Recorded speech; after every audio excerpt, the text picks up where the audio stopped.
Welcome to day 9, where the magic word for this Nodevember is soft. So I decided to do a soft moss scene because I consider the moss very soft in a very harsh world in a forest. So I thought, cool, moss is a fun little thing to do. So let's start making it out of a curve, I suppose. So I thought, how am I going to make a leaf shape? So I decided to think about a circle, and then I used every second index using the index mask select system that Erasers built for B4 Artist to create kind of a leaf shape. Then I set the handles to make them a bit sharper or smaller and scale them down into the center. And then from there I used a system to make it I guess you could say a solid leaf. So I thought, okay, now let's bend the leaf a little bit by moving the points upwards, but then when you use the fill curve node, it makes things flat again. So I started playing around with okay, so how do I transfer the shape of the curve to the generated mesh by capturing the attributes and the indices, and I couldn't quite figure it out exactly. So I tried capturing the index, and then I tried transferring the index by using capture attribute. It still wasn't working. The indices were the same and everything, so I thought, I keep forgetting how to do this stuff. So in the end, I remember that you can sample the index from the other concept and then use that sample to bring out the properties to the next. So after I figured that out, it became nice, quick and easy to do. But it's a hard thing to remember. I should probably make a note for that. So then from there I started thinking about where to instance or how to instance. So I thought I will need some normals and some points to orientate the leaves to a star shape. So you filleted a star and then used every second or fourth point, as the instance point of my leaf system, and then orientated that to a particular angle around the star normal. And then from there, I've got a little bit of randomization, and then I used an array node from Blender 5.0 and pulled it up with some randomization.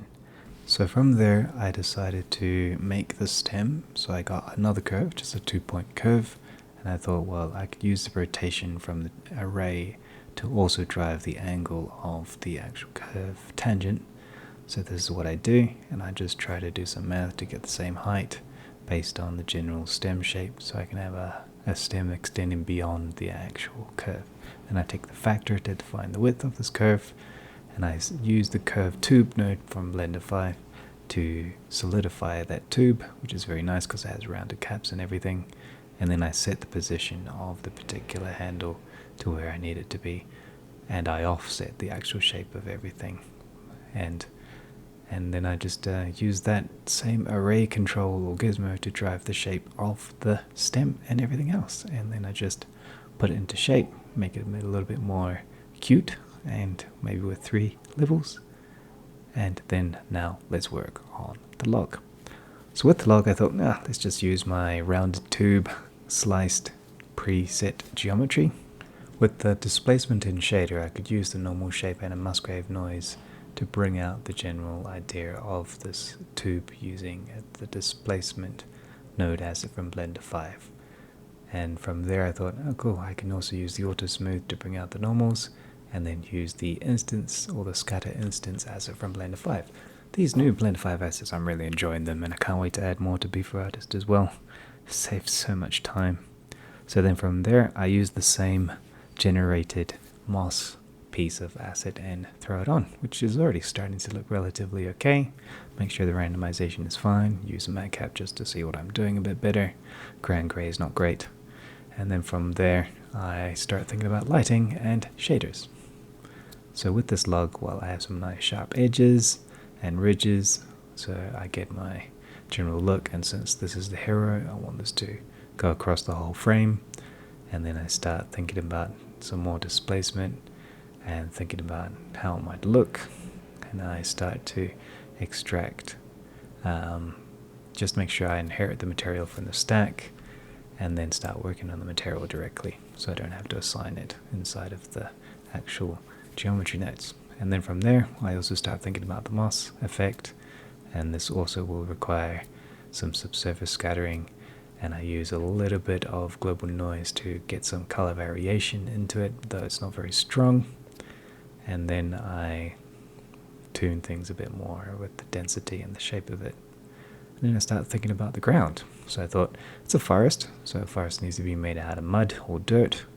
Just position things around. I use my rounded cube in a relatively okay resolution, and then I build a dynamic grid with some random indices from my select mask in B4Artist, and then just delete the faces as my gabor or flag, and then I use simplex, noise, and some normals shading into the system to get a general shape. I also use Voronoi scattering with a heart shape to get kind of like some leaf, and I use that as my mask to throw inside on top of the actual edge or top of the dirt. And I also use the slope asset to kind of get just only the top of the dirt based on the normals as also the mask. So there's only dirt and leaves on the top. The rest is kind of like looking like a rock or a stone. And I start using some more noise, simplex noise mixed in with others, to drive in the normals with the bump map, and then I use all of that together. So the leaf has its own bump map, higher than the rest, so it's pushing outwards. I also push that into the displacement of the material. I use the green and the brown, and it's already looking pretty decent, okay? And I threw in a flat plane just in the top right as like my preview as well. So you can see that happening as I'm doing that.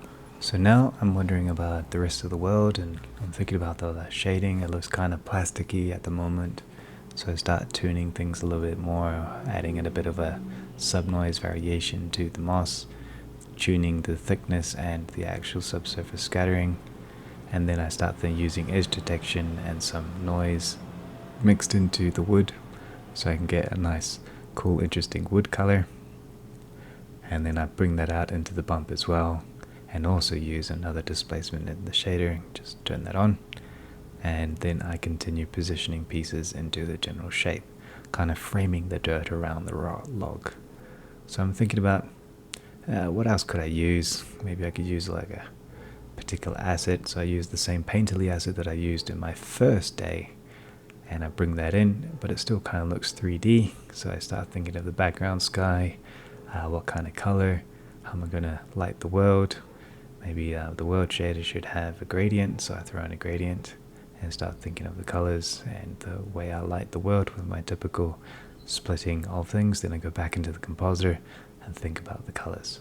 So now I decide to create the background decorations, which are going to be curves. I wasn't going to invest a lot of time into generating trees, so I thought let's just crinkle some curves and array them and then position them into place. So this is what I do. So to do that, I used the Blender 5 array and then just randomized the crinkled curves into position, and I copied them around and made them thicker and used the factor, and kind of just used that as my decoration for the trees. Some basic trunks, crinkly trunks, and throw them around. I even pulled in the passport out. Used another gobo to make the background a bit darker and the log more in the light. Changed the sky to blue. Added in some volumetrics. I thought pink would be stylistically interesting, but that felt a little bit too aggressive. And then I threw in some more lights to bring out the rim of the whole look. And then I used more volumetrics and the same crinkles at the beginning or closer to the look. I thought maybe pink would be nice. It did remind me of missing textures, so I changed that to something a bit more warm, like a warm green, a bit more tropical and humid. And then I start tuning the look a little bit more. And now it's kind of a taste thing. I thought it was getting pretty close. I also liked how the gabor texture noise and the simplex and everything was working together. I added a black material, basically black emission onto the shadows so that it was definitely there. And then I did some color balancing and put everything together. So this is nearing the end of this particular project. I also made the painterly effect a bit stronger, added a stronger depth of field, tuned the color of certain things and lights and fills and blooms, and positioned the leaf shape, which I thought looked really good for a heart shape. and I'm pretty happy with the final result. So this is day 9, and in reality I'm recording this in day 14. I'm starting to feel tired from the Nodevember, so I may take it easy this weekend. That doesn't mean I won't work though. So I'll do another piece, and I really like this one. Like the vibe, I really got that soft vibe. I'm happy I did it. So I hope you learned something. I hope the screen capture of the curve fill to the deformed shape will help you. That is a very common challenge that you need to do or use, and I'll see you in the next video.